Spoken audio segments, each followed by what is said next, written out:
Okay,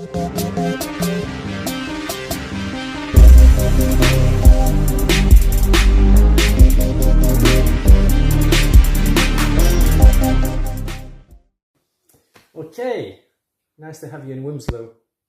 Thank you. Very nice to be here. The land of the infamous apostates. Hopefully I'm one of them at the moment. So I believe you are doing the tour of Britain at the moment, and you're meeting quite a lot of your ex-JWs. Yes, I do. Yes. It's very nice to meet you. You too. Just a few questions. I've never done this before, so I'll try to be as natural as possible. What do you think about the ex-JW community as it stands at the moment? I mean, what's happening in Australia past the Australian Royal Commission? How are things there at the moment? What is your take?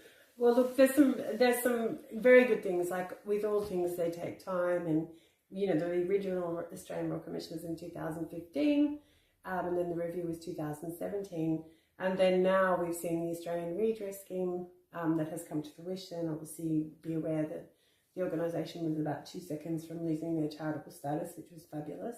And they've now joined because they didn't want to lose their charitable status, so that was great. And I do know that there has been some payments made, and one of the survivors from Australia who has been paid was contacted by Watchtower, and they asked them what would they like their apology letter to be, and she said to them, well, if I tell you what to write, I might as well just apologise to myself, so you make it up. So I mean, I feel like some of the victims have really gotten their voice, and they've learnt to stand up to Watchtower, and I think it's given them a new lease on life, and it doesn't change anything that happened, but it's certainly a positive thing. And I think that because of the Royal Commission, they have got that closure, so that's a great thing. But there's obviously a new case that's being reported at the moment. 61-year-old gentleman in congregation in Queensland has been charged with quite serious offences, like, he probably found guilty will do substantial time, which is a good thing. But from the Royal Commission, they've introduced the requirement for mandatory reporting, and in Australia now, in Queensland, it's legislated that if you have knowledge, not just an elder or a ministerial servant or anybody that has knowledge or reasonably suspects child sexual abuse, is then required to report to the police. Yeah. And it's very specifically written in the legislation that religious exceptions are not exceptions. Yeah. And in fact that they you must report. It's because your religion's not an excuse not to report. So it'll be interesting to see, following that legislation introduction, whether or not that'll become applicable with the case that's currently going on, because that's also in Queensland. Other states are also implementing legislation for mandatory reporting. So there's a lot going on, and it's all positive. And, it's my hope that if it is the fact that elders and or other people have covered over child sexual abuse during that period of time, that they will then be required to answer personally, because that's the only way you're going to increase the numbers of people reporting allegations or concerns.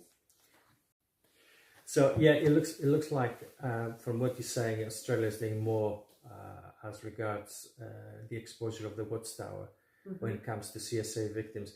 And unfortunately, we had this investigation here in Britain only recently, and it just basically was a sham, because they just won't do anything about the Watchtower, and I think nothing came out of it. And in all honesty, what I've seen the past year, they even helped the Watchtower to consolidate all the congregations that were individual charities to one major charity, and there were no questions asked, because as well know, all these charities accepted to go ahead with the plan. They don't have they can't have a say. No one can say no to this kind of plan. So I really hope Australia at some point become the way forward for other countries.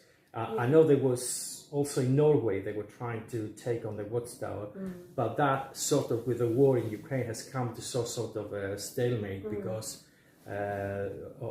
Russians are after the Watchtower, and the European Union doesn't like that. So I don't know how that's going to work out. But apart from the abuse of CSA victims and how Australia is dealing with that, something that is been playing in my mind for some time now is where is and probably you have a better understanding, where is the XJW heading as a whole? Because what I've seen the past year or so is the Watchtower somehow has managed to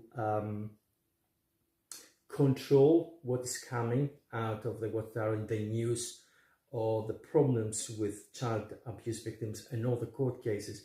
I see less news at the moment and less exposure. What do you think of that? Yeah, I do agree. There has been quite a bit less, but you also need to remember the pandemic has affected the way everybody does things. At the moment, we've seen David Slane last year do that rant. I remember ranting about the rant. Yeah. And, he's like trying to shut social media down. They're imploding all of their information.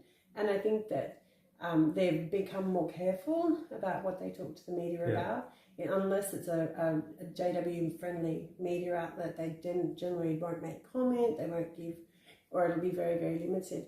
And, in terms of the ex-JW community having an impact on existing JWs, because they're not getting it through the media, they're not looking on social media, they're not looking on the internet. I think that the best place moving forward for all of us to be able to get the message to them is through things like silent and passive protesting, so that they can see signs, they can get links to websites, and people can, casually observe that and then go home in the privacy of their own home, because that's the only way they're going to know how to find it. A lot of them won't know, and they'll be too scared to Google, but if they had something specific to look at, then I think that it's more of a chance to be able for the community to be able to reach them than anything else. So, because I just don't think there's no media coverage really, unless it's something very, very brief. I think they have become also the past few years more proficient in controlling media, as in, I remember I only read a couple of days ago an article from Robert Hendricks in Washington Post. I mean, if Washington Post is basically printing material which is favorable towards the Watchtower, that means the media section in the Watchtower is far more proactive, you know what I mean? Far more assertive, and they can control this up. But as you said, the other way is to actually, have signs, silent protesting.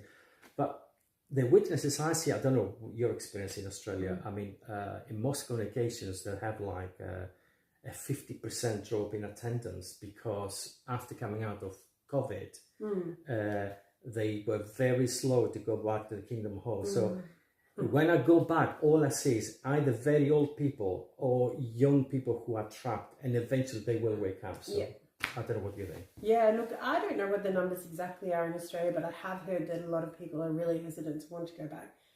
Can't understand why. Yeah.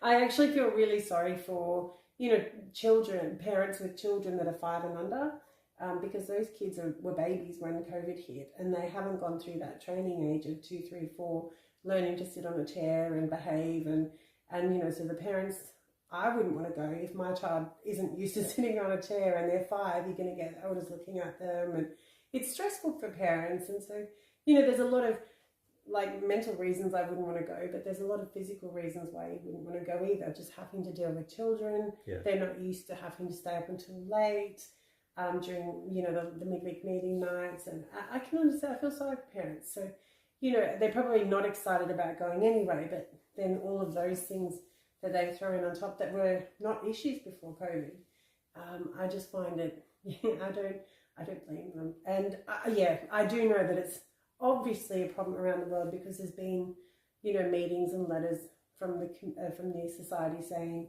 encourage people, go and speak to them, shepherding calls and that kind of thing. So I think it's I presume it's a problem around the world. Well, what I see with this new directive to go back in the ministry, many Jehovah's Witnesses they don't want to go back. Obviously, not just being unused after just, I mean, that is a factor that they have been out for about maybe 3 years now. But I think there's no message anymore. They even subconsciously know that, and they find it even harder to knock on doors. So I don't know what you think. Well, I think that if you had it away and you didn't have early mornings getting up, getting ready, getting kids ready, even if you were doing, ministry at home, writing letters or whatever, I'm sure there's a lot of people who didn't get dressed up as they would. Yeah. Their kids are probably eating breakfast while they're sitting at the table and people are writing letters.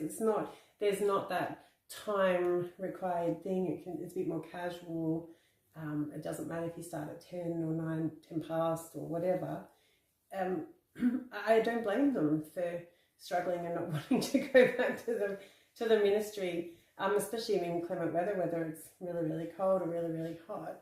I don't think people in the ministry are attached to the message they're giving either. I remember there was a brother in the congregation that I belonged to. He literally would go out with a Bible. And you remember those little tracts that they used to have? Yeah. And he'd have a stack of them in his pocket. Yeah. And he would just literally go out and start a conversation with a person and then maybe use his Bible, and then if at the end he'd leave them a tract or not. But he believed that message, and he was invested in it. But I don't think they are now. It's not the same where we, study the literature and we have that emotional connection. It's just, it's like McDonald's now.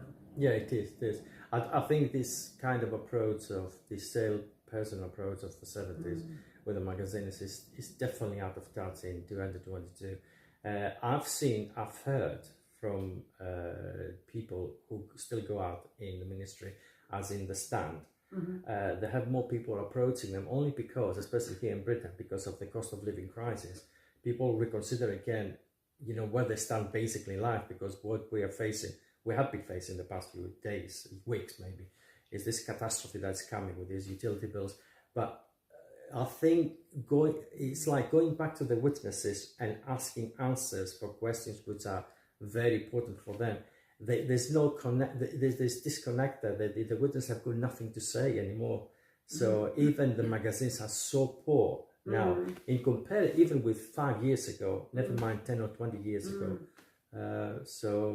Yeah. I had an interesting experience. I was out with another reasonably well-known XJW very recently in Glasgow. and this person can't help themselves but go up and have a conversation with witnesses wherever you see them. And we, of course, found one. But there were actually two together, and this is something I've noticed across the UK. Everywhere I've gone, why is it that they've got two carts, like 2 meters apart, and there's like a brother, a sister, and two sisters, or whatever?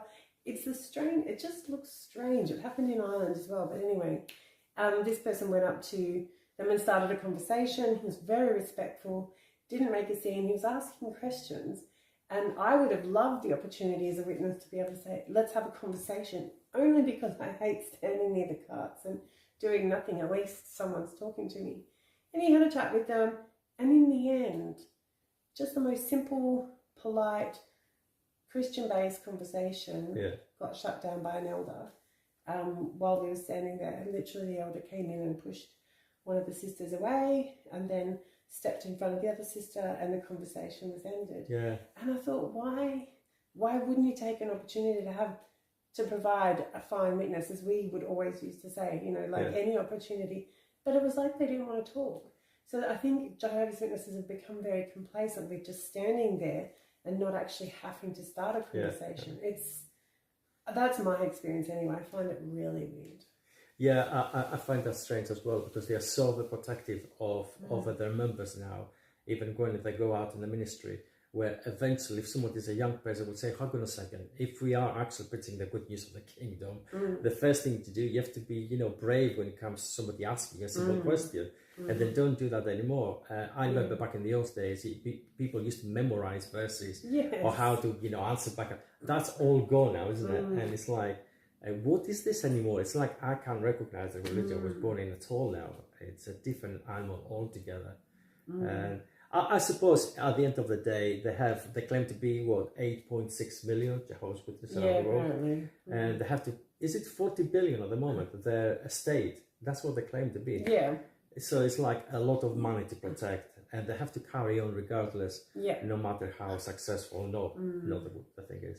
But I think the organisation's hemorrhaging money fairly heavily. When you look at the way things are being restructured, you mentioned about the IBSA all becoming one. I know that that's happened in Spain, and there's a few other countries too. There's another one that was recent. In Spain, wasn't it? That they want all the money back. Well, they didn't want the accounts. They're getting rid of all of the Kingdom Hall bank accounts and consolidating them. And I think that there's another third country that I just can't think now. But I think that they're doing that as a way of trying to consolidate funds and minimise the outgoings and maximise the incomings, which to me is an indicator that, but I mean, I'm not surprised, when you look at the court cases and the settlements that are going on in many countries, of which the redress scheme is of it's pocket change in terms of what the organisations are worth. But I do know there's some big cases in America that are chewing substantial cash. So I think it's just control, and they're hemorrhaging, and people are not contributing. They had budgetary expectations that haven't been met. I think they're in a bit of a mess. Yeah, it's definitely on money coming in, but I think with the properties that they have, they can definitely find a way to, ride out whatever is coming to them. I was, having spoken, I mean, that's the first time we spent any time in person. Having spoken to you for a couple of hours, I can see how knowledgeable you are when it comes to, what's happening in the Watchtower. And I know you've been an editor in JW Survey for some time. No, I wasn't the editor. I was the head of operations. Head of operations. Yeah. So you used to read most of the blogs, or were you active with producing the blogs? The blog posts? Sometimes, yeah. So Lloyd and I used to do some things together on the website. Mark used to do some stuff on his own. Lloyd obviously did some stuff, but I've never written independently, but with Lloyd, Yeah. So for how long were you head of operations on the website? Wasn't just on the website, it was the whole lot, the website and the channel. Yeah. So I think 12, 14 months. All right. So but I was part of the team before that as well. Yeah, yes. Lloyd used to sort of run the team, and then it became too big, so he then split out the role so that he could just focus in on his production. Yeah. So then myself and quite a few others, were doing all the other stuff and just supporting, so that he could just continue doing what he did on an increasing scale. So I believe now you have a YouTube channel, is that right? No, I don't have a YouTube channel. My YouTube channel is really just to support the XJW community. Right. I was interested. I didn't know how to make videos, and anyone that's seen them knows that she knows nothing about doing videos. But it was just, I was sick of hearing people going, but I don't know what other YouTube channels there are. And I'm like, oh, for goodness sake. So I actually started making videos about XJW YouTubers and who's around and who's doing what and who's new. Yeah. And just little bits and pieces of news. I have done an interview with producer Bob, which did go up. I had to come down for technical reasons, and I haven't been able to succeed. So I have got someone. Is that going to be? Is that coming out? Oh, it will. Absolutely, it will. I've just got someone doing all this fixing because it got beyond my capability. Yeah. And I had to eventually put my hat in my head and say, and throw my hat in the air and say, "Come on, can you help me, please?" So that's happening right now. So I would suspect that it'll come out definitely by the end of September anyway. Other than just those, few little interesting things, it's just to support the XJW community. But it's not a serious thing by any stretch. Although I'm nearly at 1,000 subscribers. Oh, right, that's so great. Please well like done. And subscribe. My channel, not his. Subscribe to her channel. Yeah. I found that to be the same. I've only been out. How long have I been out? For about a year now. Mm-hmm. I've been doing videos, maybe less than a year, and I find that the XJW community is returning back to the same kind of how can I say it? Environment, state of being that it was back in the old days. I remember back in the old days when I was waking up back in 2012. I used to watch channels like JW Fairy Tale, Vastapor State Army, Propaganda Techniques, Anon Dude, and there was another lady, which I can't remember her name, a couple of ladies. And they were all in friendly terms, and it was like a great thing. They were all communicating between them. until this grey cloud came all over us, you know, this late Lloyd Evans thing that he tried to manipulate and make it the XJW community a place to make money and, you know, I don't know, try to monetize everything. And thankfully, I think this is coming to an end. Let's hope this is coming to an end. And, you know, ever since I started the channel, I've only had support from, you know, people who have been involved in the community for such a long time, like Mike and Kim, Mark and Cora, yourself, and so many others. And it's like, I think that's the kind of XJW community I would like to be part of. Yeah, absolutely. And you know, there are people, we use Kim and Mike as an example. I use them as an example all the time. I don't agree with everything they say. Yeah. I don't always see their point of view. I don't really care who they vote for in an American election that I know nothing about. And I don't care whether or not they're religious.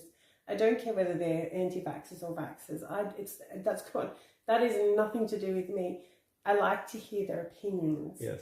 And then I like to think for myself. And I like to think, well, I agree with that. I don't agree with that. Or that fits in with what I read about something somewhere else. Or, well, that's contrary. I'm going to do some more homework. So for me, it's about hearing opinions and making a decision for myself. And from what I'm gathering about the old school, that's what it was about. Yes. The OGs, the original group of people who did activism, they would tell you what they thought or what they'd found, and then you could use that or not use it. Nobody cared. But they also had a bit of fun. Yes, they did. Yeah, that's the thing. And that was cool. There was this camaraderie, wasn't there? This friendship that, I mean, even people that I've never met you before. And I feel this connection because I find XJWs to be the most honest human beings. I mean, you come across somebody who's been an XJW, has suffered the same things you've suffered. Yeah. And it's like there's this underlying connection. And for some time that went away and there's somebody occupying the main ground and try to push everyone out on the sideline. So if you're watching this, please watch Kim Silvio's channel and all the small channels, because you probably find out more about what's going on, about somebody who wants to monetize and try to make money just by approaching XJWs the wrong way around.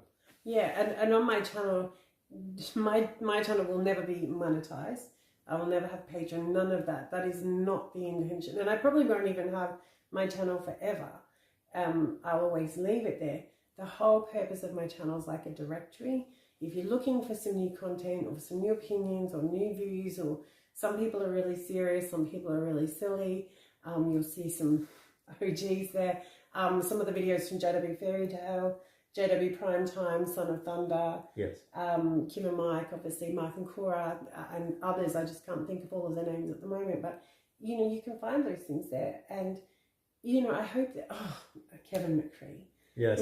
Do you know how many people, as I've been travelling around in the UK, don't know about Kevin McCree? Yeah. What is wrong with these people? If you haven't watched it, go watch it. Kevin it's just McCree. Hilarious, especially this phrase when he's recording the circuit of a scene. He says, "This fellowshipping is what we do." Absolutely love that. It's a little bit serious, but it's quite a lot of parody. Yeah. It absolutely rips it out of the organisation for the stupidity. And I think even if JWs watched it, they would think it's funny. Yeah. It's about Dubtown. If you don't know, go find it. I find funny you said that, because I find XJWs that have channels and approach the communication with other XJWs on this comedy level, like JW Fairy Tale. If you haven't watched it, go and watch these videos. It's so funny. But it's just, when I was waking up, it just helping so much in healing, because, you know, with comedy, you can actually see the funny side of what you suffered. So it's the same thing with Kevin McCree. Did you remember Jehovah Bear from JW Fairy Tale? Oh yeah, Jehovah, that was hilarious. And look, it's a bit of fun, and I'd never seen it. I'd only just learned who Jehovah Bear was. Yeah. Again, it's on my video. Go have a look in the I Walk Down Memory Lane video. Yeah. They're funny. Like, there's some very seriousness about it, but it's funny. He's still with very serious things, but in a very funny way, which I think this is an excellent way to communicate. Yeah, it's very good. But there's lots of things that people can do, and I've had a really big thing recently about, you know, young YouTubers and young activists wanting to do things, but I don't have this technology or that technology, and I find that really frustrating. It's not so much about technology, is it? It's not about the technology. No, it's not. If you haven't seen any of my videos, go and have a look how. If you Yeah. want to see what awful looks like, it doesn't matter. Who cares? Yeah. You know, it doesn't have to be the best this and the best that and the best lighting and the best editing and the best. It doesn't even have to be edited. Jehovah's Witness beliefs discuss they don't even edit their videos at all. Yeah. So Yeah. it doesn't matter. Yeah. You know, you can be serious, muck around. It's just. It's it's your content that's important, not how it's presented. Yeah. Well, thanks ever so much for this little conversation. No worries. And looking forward to see you again in person, hopefully, when you make your round in Britain. Yes. So I'll speak to you again soon. Awesome. Thank you. Bye.